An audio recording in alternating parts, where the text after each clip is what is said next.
Mike, I wonder if you could explain to fans, you have Joey Corcoran in, a rookie, and Dylan Mitchell, who is a big signing, and he's on the practice roster. Can you explain why he's not able to get on the field? I mean, I know he's a wideout, but Yeah, we see him best fitted for a position that Carrick Wheatfall's playing.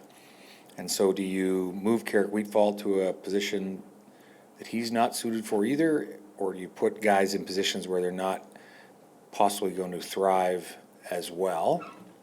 And the reason Joey Corcoran's on is his desire and willingness to block and to get his hands dirty and to play special teams and to do all those things. And then Gavin Cobb draws on because he can play three, probably all the positions, partly because of experience and just his level of football IQ says that you can put him into any kind of slot no matter what happens out there. So that kind of versatility for a guy who comes on the roster is extremely important. So there's all sorts of things that go into it. I just wonder, Dalton's been out for a while. I mean, how difficult would it be for Dylan to pick up and feel comfortable at slot back or someone move over? People are just wondering. Yeah, I just think the nuance of waggling compared to starting from a dead stop seems like it should be, that should be easy and better, but it's not always, right? I mean, we were offside a few times last week,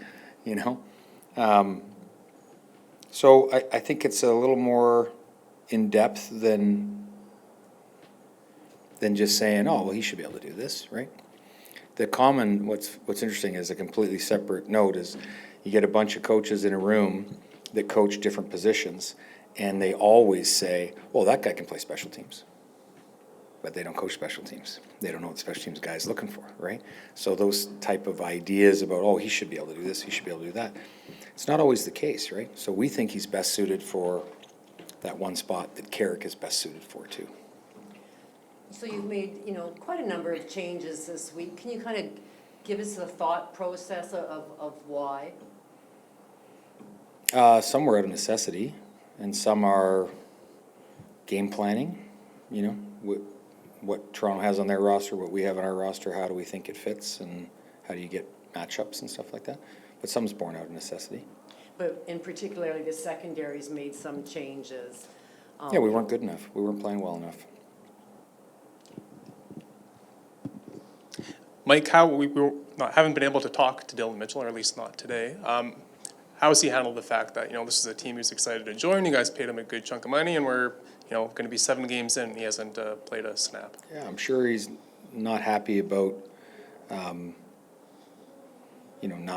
not playing, but what you get out of him is, he's terrific as a pro. All our guys really are, You don't want players that are just happy to not play, right? You want them to be hungry and work for it and all that stuff and be good pros along the way. And we got a locker room full of those guys that unfortunately don't get to play. But, in the off season, we draft, we sign free agents, we do all these things to put together a collective, a big group of guys. And from there, we pare it down to 45 on a game day roster. That doesn't mean these guys aren't good players. It just means that this is where we see the roster right now. Because Dylan, he has played the slot back before, Yep. I think 14 games or whatever Yep. in his career. Just what do you want to see more from him for him to be able to play that spot? Because obviously it's a unique situation, right? You don't often see a guy get paid the money that he's getting paid, and then, a spot opens up, and then a guy who's played one game in his career, Cody Case, goes in, and then he goes down, and then this rookie Canadian goes in. So it's a unique situation that fans aren't used to seeing, basically. I guess we just look at it differently, right? Like, once again, what you pay a player to get them here doesn't guarantee them anything, right? Like, I think that's a misnomer that you hear often in the media. Well, he was paid this much, so he must be the starter. I don't know why. I've never even thought of it that way. We pay guys, a collective, we sign guys, we draft guys, we get guys here, trade, whatever. And then from there, we look at what's best on a game day. And he has played out of the slot, for sure. But we think he's particularly good at the X, but we think Carrick is too.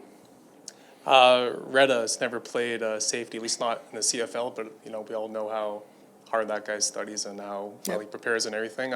What can we expect from Reda at the safety Yeah, Reddick can position? play 8 different positions, probably.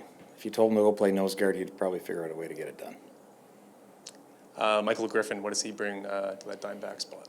Yep, the same thing. I mean, he goes in on defense a ton, right? So what you name the spot and what he goes in and does, you know, I think sometimes, or a lot of times, might be the way you look at it might be different than the way we look at it. We get a good football player on the field. And what is, just last one for me, what is stood out to you the most about Joey? Yeah, just like I said, his desire to get his hands dirty and do whatever is asked of him, right? He showed up on special teams right away, which is not always the case for a guy in his position, a young guy in his position. But like the receiver attributes he has, and then you throw in a desire to, once again, muck it up is kind of the football we like. Having Eric Lofton back and available for this game, what does that mean for the team? Yeah, it's good. He started a lot of games for us and in the league. So you get a guy with that kind of experience that is available, it's perfect. He started a lot of games at right tackle for you guys, and this time he's at the left tackle spot. I feel like I can figure out if that's a big deal Just or answer not. your own question then, Derek. He played a lot of left tackle in Sask, so he feels pretty comfortable. Yeah, he does. And you're gonna make 2 switches, but that doesn't, I'm not sure that is always the right thing to do. Can you just explain the 2 switches Well, thing? if you wanna put him at one tackle and move another tackle who's been playing there all season long, I'm not sure that makes a lot of sense. Even though Kendall played left tackle last year, yeah. Sure, yeah.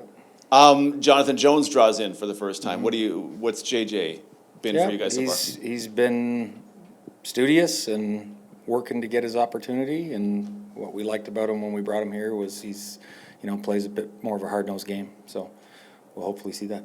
And Jake Kelly is back after Yep. a 6-game injured stint. What did you see Yeah, from Jake? always liked his athleticism. It looks like he's in good shape. He's always in good shape, he can run for days. So I'm sure there'll be a little bit of rust he's got to shake off, but, that's like anybody who's missed some time. We didn't see practice yesterday, but I assume there were more snaps for Chris Traveler than he normally would get. Are those a big deal to a guy going to start at quarterback? More snaps? In practice, yeah. Yeah, I think Strev's been around long enough. If you tapped him on the shoulder with no practice, he'd go out there and try to put the team on his shoulders and, will it to win.